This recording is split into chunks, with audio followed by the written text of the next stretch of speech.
Welcome to Learning to Glow, a show about wellness, skin health, and self-development. I'm your host, Jess. I'm a mom, entrepreneur, and skincare expert. I'm so excited to share tips on how to achieve healthy skin and bring amazing guests in the field of health, fitness, aging gracefully, and personal growth. Let's explore all different ways we can take care of ourselves as women, both inside and out, to truly shine. So let's get glowing.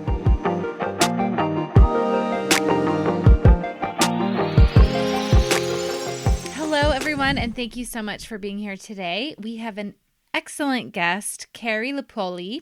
She is a nutritionist, educator, and behavior specialist, which makes her very unique in what she does. And this is why I think she's so insightful in what she shares with us today. October is Menopause Awareness Month. I did not realize that until now. So we get into some really great topics centering around aging and longevity, really helpful tips. And she really shares the difference in the beginning of this episode between weight loss and health. And I loved this part of the show. She also breaks down blood sugar balance in one of the best ways I've ever heard people talk about it. I told her that because it just really clicked with me personally when she was talking about this. And I think it'll be so helpful for you guys as well. I asked her to get really practical in this episode and give me some examples of food and nutrition that are balanced and like her views on that and what she recommends and some examples of what she even eats. So I absolutely love this episode. Very practical, but very insightful. And I also love that Carrie shared with us her story and kind of how she got here, because she's been a nutritionist for 10 years, but she's had all of this experience as an educator that has really helped her be so effective in the way that she does help her clients with nutrition. So it's fantastic. You can find the links to connect with Carrie in the show notes. She also has a great podcast. I will link that there as well. And I hope you enjoy. Please share this one with someone. I think this is such a good episode to share with a friend who may be looking to improve their health, but is doing it the right way. No quick fixes. We're looking for health, not weight loss, and want some great ideas on how to do that. This is the episode for them. So thank you for your support as always and your reviews. I truly appreciate it. And here is Carrie. Hello, everyone, and welcome to our show today. Welcome, Carrie. Thank you so much for being here with us today. Thanks for having me. I'm so excited to talk about all that we're going to talk about. I'm so excited too. I just realized that Carrie and I are both very curly-haired girls, and we got to talk about curly hair, which is so fun for me. I was thinking when we were talking, I'm like, I need to do an episode on curly hair because there are so many women who fight their curly hair that would love their curly hair if they knew how to do it, but that'll be another day. If you do that. I'll have you come back and talk about curly hair. But you are a nutritionist, and I'm so excited about our conversation today because so many women, a lot of women who listen to my show are in midlife and struggling, with what to do. First of all, it's very confusing. There's a million things we're being told, and like how to achieve the goals that we want when it comes to our health. So before we get into all of that good stuff, if you could just introduce yourself briefly and tell us what you do. Yeah, I am a nutritionist, and I actually am uniquely positioned as a nutritionist because I've only been a nutritionist for 10 years. And I say only because I didn't go to college for this. I wasn't like I want to teach people about food and their bodies because my relationship with food and my body was so problematic. It never would have occurred to me that I would ever be teaching anybody about this. I went to school to be an educator. I was a special educator, a behavior specialist, and I was obsessed about behaviors. And I did that for close to 20 years, all the while really struggling. I had an eating disorder in college. I was a Division I college athlete. And when my sport ended, I was a cheerleader. And my entire existence as a cheerleader required a certain weight. And so it was always in front of me. And when my sport ended, I realized that I very much believed if I ate the pizza, and you could call it fill in the blank with any food, but if I ate it, I would get fat. If I got fat, it had no value. And it was just sort of this belief I had that was just truth. It was my truth. And it debilitated me for many, many years as I tried to get support and help from my mom, I realized she had the same issue. Her mother had the same issue. Mm. And so I lived my life really just assuming that being in this place of frustrated with my body, always scared of food, restricting and depriving myself was what I was supposed to be doing. And it wasn't until I had my two girls, they were 5 and 6 at the time, we had Friday family pizza night. And I don't eat the pizza. I get salad with dressing on the side. And one of my daughters said to the other one, "Why does mommy never eat the pizza?" And the other one said, "Because it has too many calories." And I'm an educator. I'm a behavior specialist. I know how to keep my own demons a secret, but I clearly wasn't. My kids heard, saw, and understood my own disordered mindsets about my body, and I had no idea. And it was that Mm. moment that I was like, oh my gosh, something has to change. I'm not living in the way that I want my kids to live.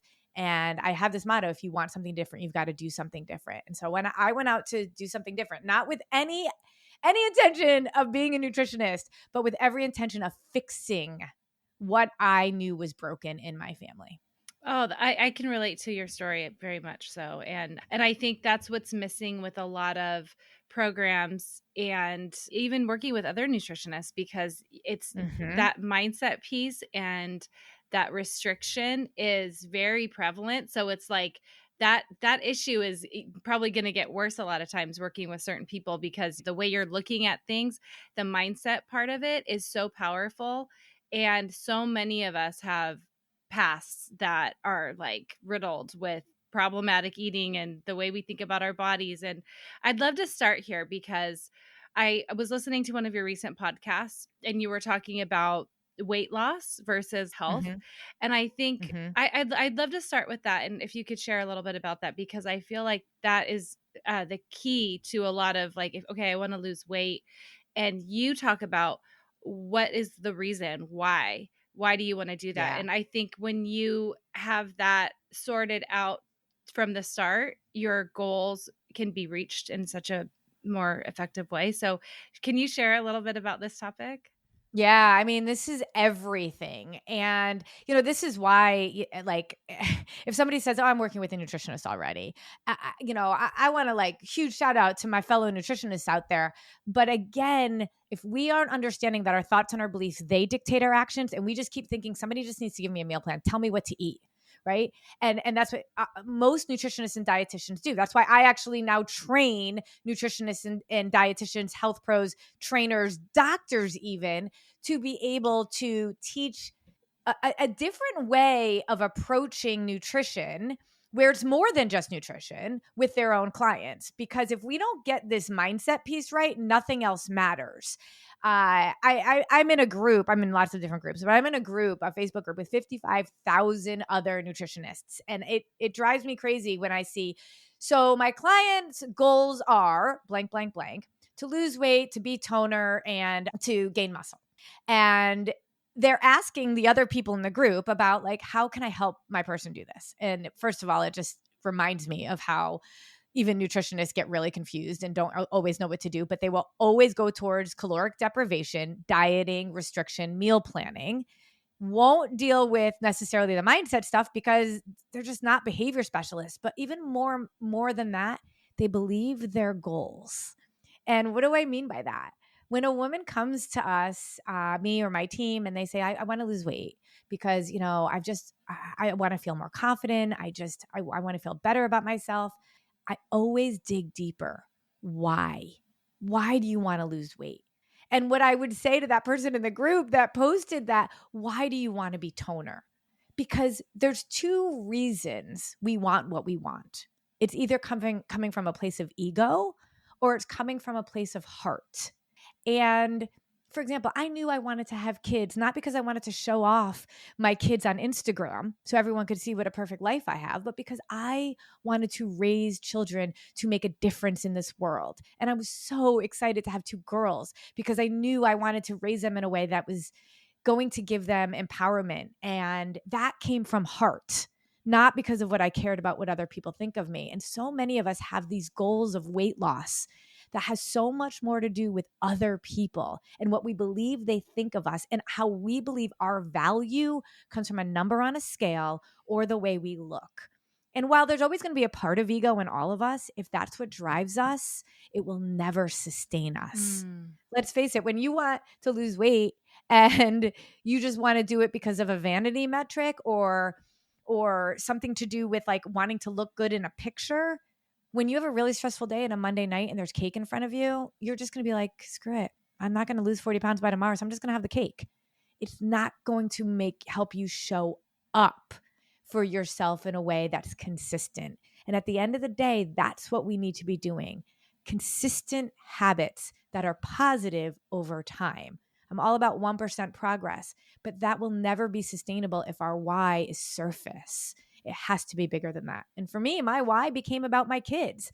And most importantly, I not only want to be able to raise girls who are empowered, who understand who they are and that their value is not in what they look like, but how they serve others. I also want to be able to kick a soccer ball with my great grandchildren when I'm in my 80s, 90s, and 100s. I do not want my kids to have to take care of me when I am older. And so I need to do things today that are going to keep me living a long, healthy, fruitful, strong life so I can do the things I was meant to do on this earth and so that I don't burden anybody with my health.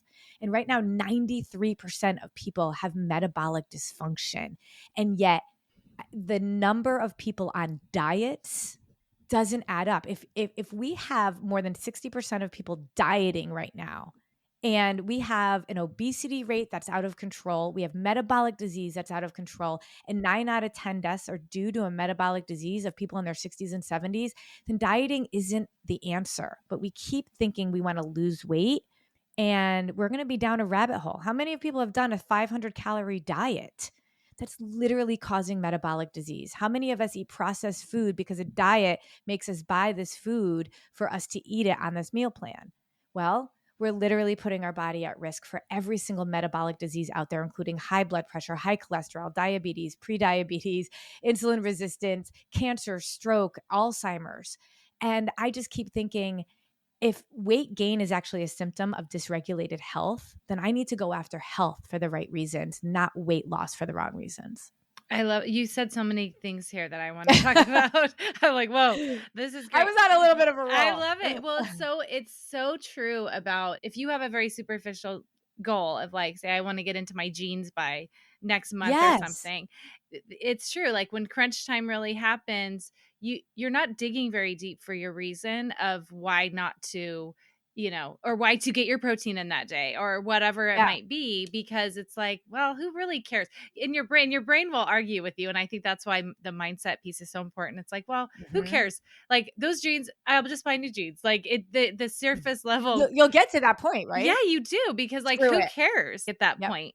But also like, I love. Or if you like your goal date is like 3 days away, you'll either do a bunch of things to sabotage your own health just to weigh a certain amount, or you'll be like, forget it.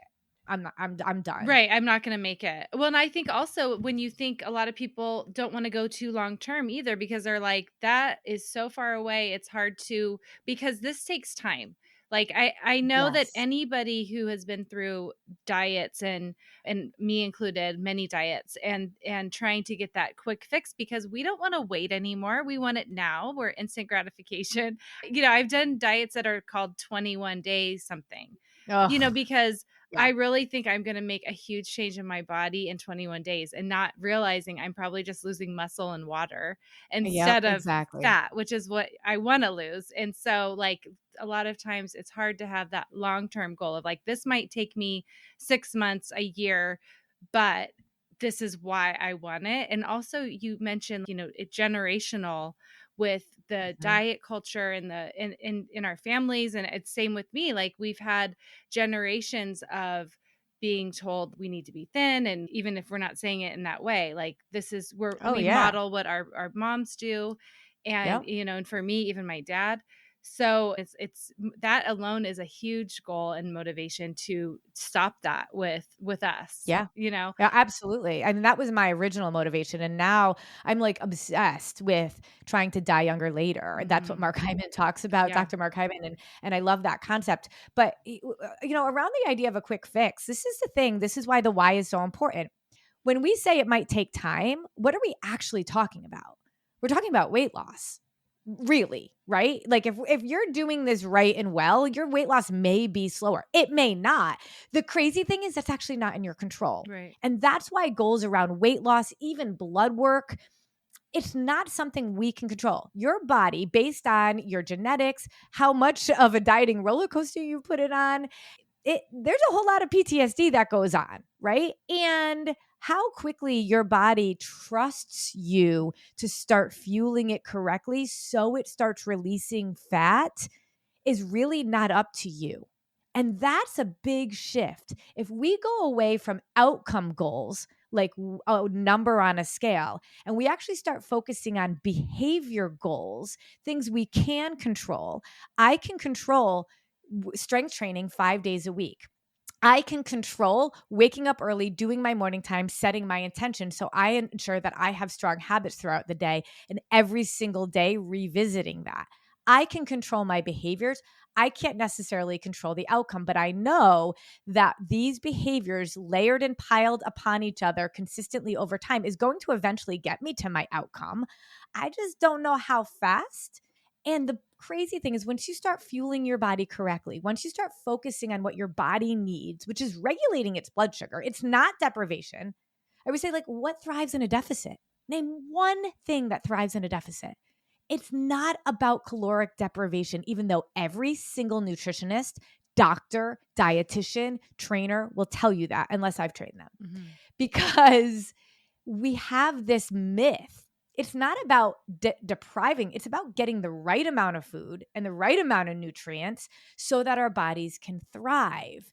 And when you start doing that, it's amazing actually how quickly you do feel better, how quickly your energy comes back, how much better your sleep is almost automatically. Whether or not you're losing weight quickly, I don't even care, because if you could eliminate cravings and add a quality of life right away, that to me is motivating. And it goes right back to your why. If you know what you're doing is right for your body and you're doing it for the right reasons, you'll start to see some of those non-scale victories. And at the end of the day, if I'm not worried about a number on a scale, I'm just going to keep showing up for myself because I know it's important and I know it's what my body needs. I say it's like speaking your body's love language. You keep doing it to cultivate this relationship, build trust. And eventually, I mean, if you get to your optimal health, you're going to get to your optimal weight. It's a math equation. But we can lose weight and get unhealthier, or we can focus on health, divorce ourselves from the result that we can't control anyway, and actually show up for ourselves in a way that's going to matter in our lives. And a byproduct of that, you lose the weight. Right. So you mentioned a couple of the basically what happens when we are on this track of eating what our body needs and taking away that deprivation. Because this is the question is really about like health versus weight loss. What are some things Yep. that your clients start to see that is like a non-scale, like you said, non-scale victory? What are some other things that they see? I know sleep is so crucial for losing fat anyway. So if that's improving, that's like a huge victory. Oh my gosh. Well, here's the thing. If you think about any symptoms, whether, and just like name them out, Mhm. right? Whether it's cravings, if it's energy or chronic fatigue, whether we feel like we have to take a nap in the middle of the Mhm. day or have a hard time waking up, if we have hormonal imbalance, gut issues, you could bloating, inflammation. I have a client that she had swollen ankles for years. Her doctors were like boggled, like they couldn't figure it out. They gave her every type of medication you could possibly imagine. She started working with us, and we for a month, I really train women to think differently about food and think about what could we be putting in our bodies that's serving our bodies. Like, really what we get to do for our body. And so avoiding things like processed food and gluten and dairy for a month. Now, a lot of people think I've done that and whatever, it doesn't work, or I can't do that forever. I never will tell people what they can or can't have to eat, but I want to educate people so that they know their body and they respond. So Susan listened to me, trusted me, and we didn't have gluten, dairy, or processed foods and added sugars and things like that. And I taught her how to balance her blood sugar, which we call PFC3, eating a protein, fat, and carb every 3 hours. And people think carbs, oh my gosh, every 3 hours, oh my gosh. Wait, I thought we should be fasting. I thought we should be ketoing. We can talk about that. No, no, and no. If you are a woman and you have hormones, no, no, and no. Yeah. Carbs are important, but carbs are fruits and vegetables. And I think a lot of times we don't know that. But protein, fat, and carb every 3 hours, you're keeping your body in homeostasis. Your blood sugar levels are actually balanced. And we put continuous glucose monitors on all of our clients. So I know this data for the thousands of women that I've worked with, how well this works. And almost immediately, Susan's ankles just completely went to normal. Wow. And she was like, oh my gosh. Now, she wasn't exactly sure which of the equation it was, but balancing her blood sugar and being able to serve her body with clean, whole, unprocessed foods allows nutrients to absorb. If you're honest with yourself and you're doing more processed food than not, well, I don't say I don't look at food as good or bad. I say food serves your body and food serves your soul, and we need both. But we have to serve our body more than we serve our soul. And so for a whole month, Susan was truly serving her body, and it was like everything got better. Her sleep got better within days. Her ankles went completely normal within days. She had no more cravings within 3 days. Not only did she release weight by the end of the month, but she was like, I have more energy than I've ever felt before. She was diagnosed with IBS. She had no symptoms of IBS within 2 weeks. When you think about some of those like non-scale victories, it's absolutely incredible. And you know what's amazing is that she started integrating dairy back in about a month later, and immediately ankles swelled up. So she was like, oh my gosh. She now knows her body so well that she's like, okay, I'm making the choice not to have dairy. It's not because Carrie told me not to have dairy. So I just don't think we know our bodies, we know ourselves, and we know what they really need because of all the misinformation. I mean, it's basically physically two things. We need to be absorbing nutrients and we need to be stabilizing our blood sugar. And those two concepts around what I call the 6 spinning plates, focusing on nutrition, movement, hydration, managing our stress, sleep, and certain supplementation. When we can do those things consistently, we are going to change everything in our lives. And so, that to me is what non-scale victory is all about. The scale is a byproduct. It's about health and the generational change. Once I start believing it and living it and having a strong reason why it's important, because I don't want to be like 90% of Americans are living right now. I don't want my children to be living in that same state. Then we show up for ourselves consistently and we see results very quickly. I cannot. That's amazing about the ankles. It's so Yes. interesting. My son has a gluten allergy, and for a Mhm. while he would like cheat here and there, and he had bad side effects from doing that. And at first it was like me, you can't have this, you can't have this, and then now as he's older, I was like, okay, I gotta let this kid, go on his own journey. And Yeah. he came back, and this has been like the first year where he's like, absolutely, I don't want it. Like, he doesn't ever cheat. He has a plan if he's going to go somewhere, and he knows what he's going to order. And it's just been one of those things where you can connect. I would rather feel good and not have these Yes. symptoms than have this piece of pizza, which with Yep. gluten, it's pretty easy because you can have an alternative, especially as a teenager. There's plenty of Yeah. options. But Yeah. I think that another thing that you mentioned was every 3 hours having protein, fat, and carbs. And one of the things that Yes. you said, and I feel like this has been a recent epiphany for me, is that when I think of carbs, I'm like rice, potatoes, crackers, and it was a recent epiphany that I can just have fruits and vegetables. Those are carbs. Those have carbs. There's It's only 3. There's only 3 macronutrients. All food is either a protein, a fat, or a carb, or a combination of those. right. And to think we shouldn't have fruits and vegetables, like, it doesn't make sense when you think about keto and how bacon is like, pork rinds could be at the crux of it. And even if you were saying, no, I'm going to eat a clean keto, Right. carbohydrates are an essential macronutrient. Macro.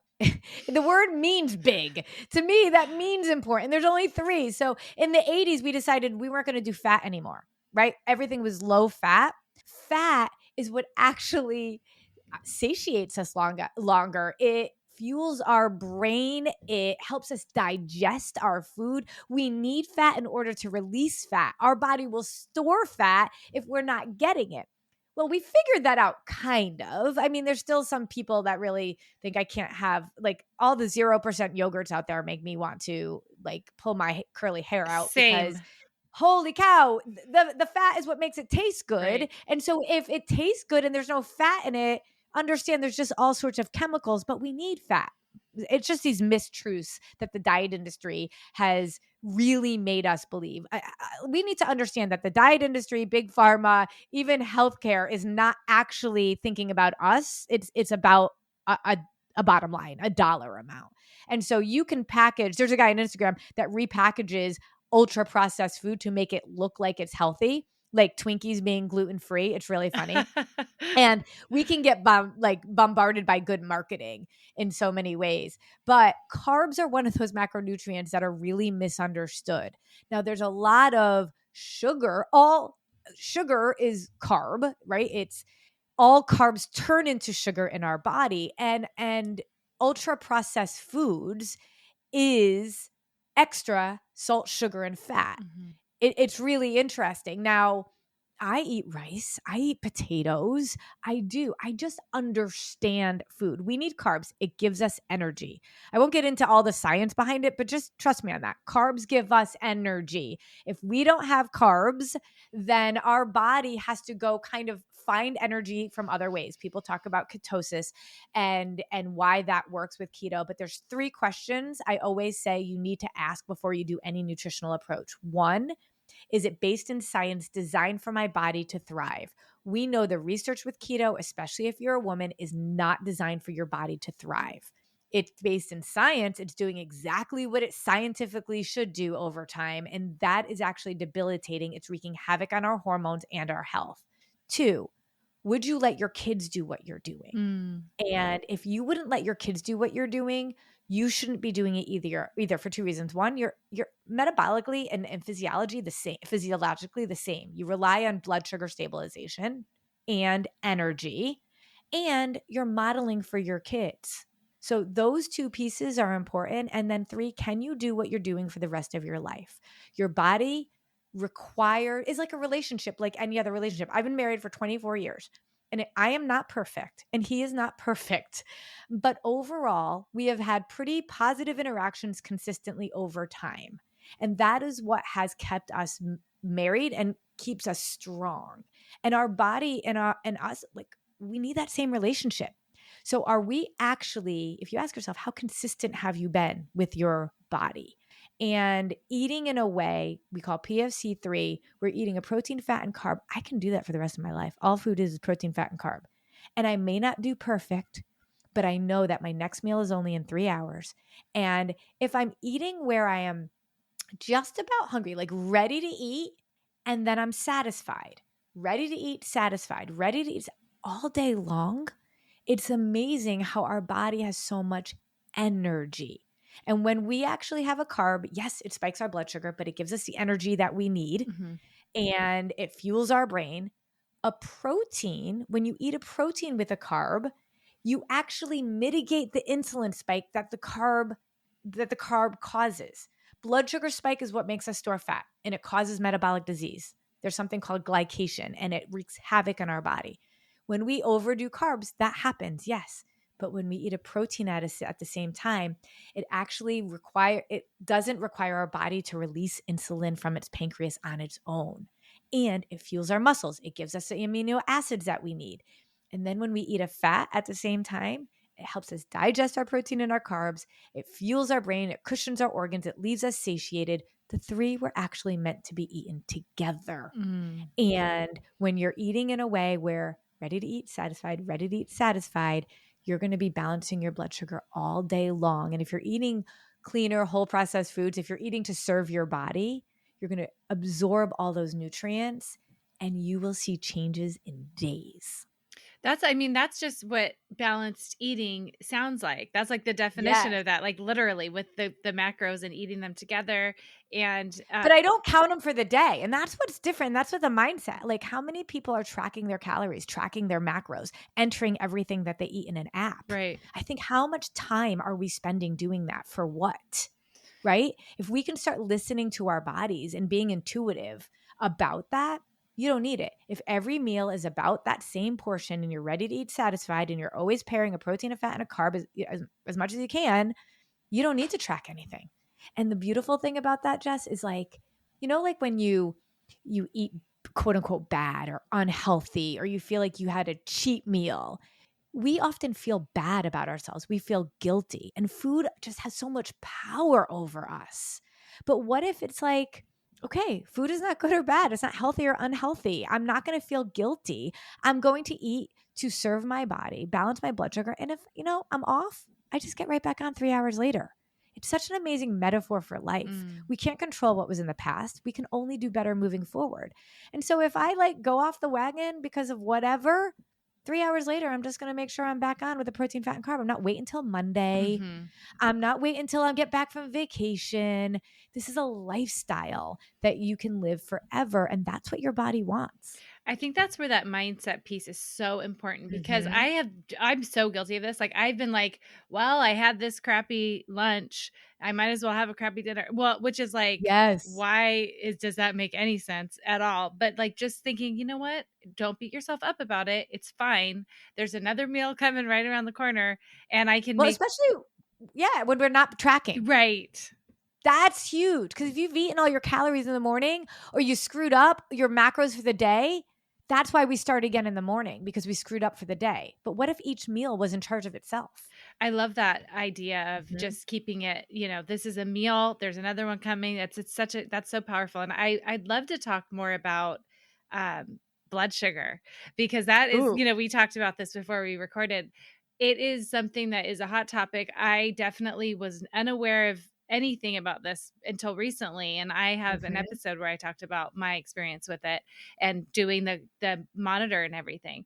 So tell us a little bit more about blood sugar regulation, why we should pay attention to it. And then if after that, if you wouldn't mind, I'd love to leave people with some examples. I love some good takeaways. Like, as far Yes. as it, yes, we know protein, fat, and carbs, but maybe you can give us some really healthy options and some ideas that are really going to serve our bodies and help us with all of these things that we're talking about. Because sometimes we're like, do I need to go to Pinterest and find this very complicated? People go there like, I need this very complicated recipe and I need to have a different Yep. meal every day. I want to just keep things more simple in my life, especially as I get busier. So maybe we Yes. could start with all of that. Sorry, that's a lot. No, I love this. I could do this all day. Okay, so let's just first talk about blood sugar stabilization. That is the core foundation of every single metabolic function in our body. We know that 80% of people with Alzheimer's have had dysregulated blood sugar as a root cause. Everything, high blood pressure, high cholesterol, diabetes, stroke, cancer, dementia, all the way down to PCOS, infertility, IBS, the cravings, the lack of sleep, it all can be attributed to a dysregulated blood sugar. And this is what happens. So let's just, because we've been talking about dieting and there's so much misinformation out there about fasting and all of this stuff. When you get like, if you've ever have the points or calories and you save, you're going out for dinner and you save all your calories for your big dinner, right? Just think about that for a second. Like, if I was my car, we're a refuel as you go machine. So I'm just going to think about my car. If I was like, oh, well, I got like a really big trip coming today, so I'm just going to drive my car on fumes all day. And then I'm going to overfill it when it's time to go to my road trip. You can't do that. So we got to stop thinking about our body like this checkbook and this check and balances. It doesn't work like that. When we overeat, when we have, too many carbs, too many calories, or you've had that feeling like, oh my gosh, I overdid it. Or if you're eating, like I had my brother-in-law before he started eating in the way that I teach, he could eat an entire bag of Oreo cookies and still then have lunch or dinner with us. It was amazing. How could he do that? That was a ridiculous amount of calories that did not absorb in his body. So there was no nutrient absorption. There was no satiation, right? His satiety glands like weren't even functioning. But he had a ton of calories. That's why calories in, calories out don't matter if you're not focused on blood sugar stabilization and nutrient absorption. So blood sugar stabilization is the key foundation. When we keep our blood sugar in range around 80 to 120, which is what, and you have a continuous glucose monitor, that's the range that we're looking at, then your body is in something called homeostasis. And if you remember back to like middle school biology, homeostasis is balance. Now, can you balance your blood sugar on keto? Yeah, because you're not introducing carbs. But what's the cost of that? Your body does not function in the way that it should. So we need to be able to balance our blood sugar while getting all the nutrients in that we need to do. When we skip meals and then try to have our big meal later, our blood sugar gets really low. Like if you've ever been hungry, Jess, like really hungry, hangry, what do you crave? I mean, a hamburger. Okay. Like All right. maybe like some meat. Like, do you crave meat? I Like do. if you're hungry, like be honest, like you come home and you're like, oh my gosh, I'm so hungry. And you have to eat right now. What are you getting in your pantry? Oh, chips. Yes. Yeah. Carbs, Yes. I guess. Carbs. Yes. And why? Because your blood sugar is low. And this is like a mind-boggling concept for so many people, especially women. It's not your willpower. When you restrict and you get your blood sugar really low, it's your body talking to you saying, hey, our blood sugar's really low. We need carbs. And so we go for those carbs, but we think it's us that's the problem, when in all reality, it's just our body talking to us, right? And our blood sugar is so low. And for people that say, I'm not even, like, I don't eat any, like, before 12 or 1. Well, when you first started doing that, you were probably really hungry. And I always joke, my kids are now 18 and 19, and they're amazing, incredible relationship with food in their bodies, which I'm so proud of. But for one of them, just never wanted her room clean. And it got to the point, honestly, where I just stopped yelling at her. And I just either shut the door or I went in and did it myself, right? Her room was still a mess, but I was done yelling about it. It was like too many years. When you wake up and you're hungry, and your body's telling you you're hungry and you just keep ignoring it, eventually your body's going to stop yelling at you. That's your body yelling at you like, hey, feed us, right? Fasting is when we're sleeping. We break fast with breakfast. We actually want to be eating within an hour of waking up, even if it's just like a really small portion of a protein, fat, and carb. And if we don't, and our body's yelling at us, well, we go long enough without feeding it, your body's like, all right, you know what? Forget it. I'm going to shut the door. I'm going to go do it myself. So your body stops sending you those hunger signals, and it starts to go pull from the most nutrient dense part of your body to try to balance its blood sugar on its own. Your body will either do it one of two ways. It will balance its blood sugar through food, or it will try to do it on its own. And if you stop listening to it, when your body needs to go balance its blood sugar because it's so hungry, it goes and pulls from your muscles, because that's where your nutrients are. And over time, that is the last place we want nutrients to be pulled from, because we need muscles to stay upright, right? Okay, so that's what happens when we're not eating and our body stops yelling at us and you think, I'm not hungry anymore before 12. Well, that's because your body's still needs to balance its blood sugar. It's done yelling at you. But let's say now we overeat, like we saved all our calories and now we're overeating for that big meal. Well, we will spike our blood sugar. Now what happens? Well, our body has to release insulin to try to mitigate a blood sugar spike because it's trying to balance it on its own. It's so interesting. Pancreatic cancer is at an all-time high. We didn't see pancreatic cancer like 40 years ago. Where is insulin released from? Our pancreas. And we have just been on this blood sugar roller coaster for so long for a variety of reasons. And now we're seeing this uptick in pancreatic cancer. We spike our blood sugar, we release glucose. Our body can only store glucose in two places, our muscles or its liver. After that, it's like, where am I supposed to go? It's like living in a tiny house and you bought too many clothes and you have no room in your closets.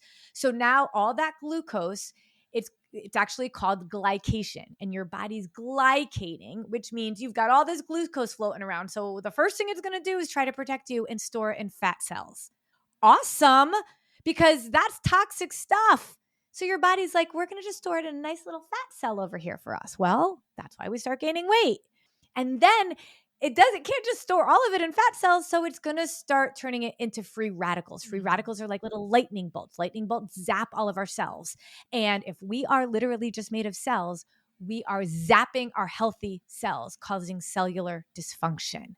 And so if you have been on this blood sugar roller coaster where your body has to keep adjusting because you're not knowing how to balance it with food and with lifestyle, you will become like 75% of Americans that are insulin resistant, pre-diabetic, or diabetic. It's been happening for 10 or 20 years before you ever get an A1C level or a fasting glucose level that's problematic. And that's why it's so important, because by the time you get there, you have a lot to reverse. But if we could start doing this now, and it balances every single aspect of our body, including hormones. Hello, menopause. I went through menopause when I was 46, and I know that part of it is because my body was so dysregulated for so many years. Wow. That's like the best description I've ever heard of the blood glucose. Thanks. Yeah. So that's because I was a teacher Yeah. for 20 years. This is what I mean. I love it. I mean, even down to your body is yelling at you, and eventually it's Yes. like, I can relate to the bedroom story. Yes. The cleaning. Any parent Yes, usually can, right? Yes. Oh, that's so good. I love Especially all if you this. have like kids like my kids' age that are in college now. And like by the last year, I was like, forget it. Yeah. It's just not worth it. No, anymore. it's not worth it for your peace, like their peace, like, your I'm relationship. Like it's all too much. But I love this so much. Okay. Such good info. Oh, and you know what's the best part about this? I'm a wine girl. I love wine. I only drink clean crafted wine now because there's a lot of garbage in wine that we don't know about. But anyway, that being said, like a fine wine gets better over time. When you start balancing your blood sugar through food, it gets better over time. Your body is like sitting there going, I'm not so tired anymore. I know, because we have a trusting relationship, she's going to feed me what I need when I need it. So like, we don't have to stress because your body's like on the ready to release insulin. And if that's insulin resistance, if that doesn't have to happen anymore because over time you've been more and more consistent, then you have what we don't call them cheat meals. We say an appreciation meal. You want to feed your body and feed your soul. And we need both. And I call it an appreciation meal. And you have it whenever you want, but like I can't have Christmas every day because I'm going to be broke and it's not going to be special. But if I appreciate what I'm eating and my body is healing, if I do a crazy appreciation meal, my body's like, don't worry, girl, we got you. You have been eaten in a way that serves us. We are rested. We are good. Yeah, I got to release some insulin to help with that blood sugar spike, but we don't do it all the time anymore. So we're rested. And now I can appreciate this meal. I don't feel guilty. And if I don't call it a cheat meal, cheating sounds like I've done something wrong. Right. This makes me feel like I'm doing something right. Oh, I love that. That's so good. So let's talk about food. Like give us some examples. All right. What you do, what you like your clients to do. So the way that I like to teach this is that I like to eat in one of three ways. Amazing recipes, because I like to cook for my family, and have dinner at night and have them PFC balanced. And so typically I want to be looking at like my protein a little higher than my carbs, with my fat somewhere kind of in the middle there. And I can do that in anything. Now, if I'm going to do a denser carb, I have less of it not because I'm going to gain weight, but because it's going to spike my blood sugar. Right. And the why is really important. And blood sugar matters for every aspect of my health. So I can make good decisions for my body on a regular basis, not because of weight loss, but because of health. So I'll have recipes. Like think about like pasta and meat sauce. Like that's like a go-to, right? Well, we do Kaizen pasta, which my kids literally don't know the difference of, with ground turkey and a clean tomato sauce. Protein, fat, and carb. I've got protein and fat in my ground turkey, and I've got carb in my Kaizen. And I want to always make sure I have like a really great leafy green salad so I get tons of fiber in the vegetables. And that's the PFC meal. Now, if I'm eating when I'm hungry, about to get hungry, and then eating until I'm satisfied, I actually self-monitor the portions. And cravings are because your body has been on a blood sugar roller coaster and it needs carbs. But if Mm. you're doing that, it won't. So I can eat anywhere at any time. I just went on a trip to out west and I hiked the different parks of like Zion National Park and a whole bunch of other ones. And I did not have to worry at all. I can eat at any restaurant, any time, and find food. If I'm going to serve my body and balance my blood sugar, it doesn't matter. I can do that. So recipes are really important. And if you find a recipe and you see the nutritional facts on it, just look at your protein, fat, and carb. And, you know, just try to get that balance where your protein is a little higher than your carbs and your fat is about half of your protein, and eat until satisfied. We have in my private practice, we have a recipe vault with like 700 recipes. So I'm going to give a link so that your listeners can get a bunch of recipes so that they can start off thinking about PFC. And I make extra. So then I have some meals the next day. And then during the day, I'll do grab and go. So maybe turkey, almonds, and an apple, protein, fat, and carb. Right? Maybe I'll do shrimp cocktail and some olives and some, like, I like those Simple Mills almond flour crackers. Mm-hmm. Right? Protein, fat, and carb. We can do so simple. Hard boiled eggs. I mean, I love eggs. I think that they're like an amazing protein and a fat. The egg white is a protein, the fat is a yolk, and maybe I'll do an apple or some carrots with that. I want to get as many vegetables as I can because they have so many nutrients in it. Maybe I'll do a yogurt. I like the Faye brand, the Siggy's brand. Faye, I'll throw a bunch of berries in there, maybe even a little bit of agave, protein, fat, and carb. Super fast. You don't need to cook it.